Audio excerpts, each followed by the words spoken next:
নমস্কার। আমি দমদম ১১৪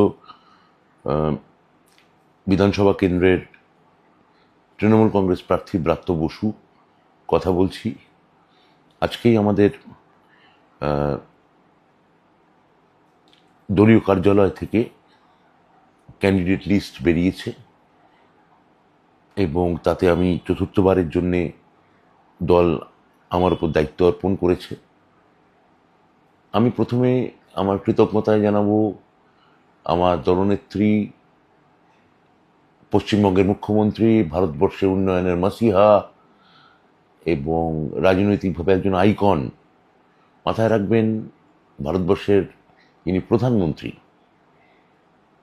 তার থেকে বেশি দিন আমার মুখ্যমন্ত্রী সংসদীয় রাজনীতিতে আছেন। তিনি 7বারের এমপি, 3বারের মুখ্যমন্ত্রী, প্রাক্তন কেন্দ্রীয় মন্ত্রী 2বারের জন্যে।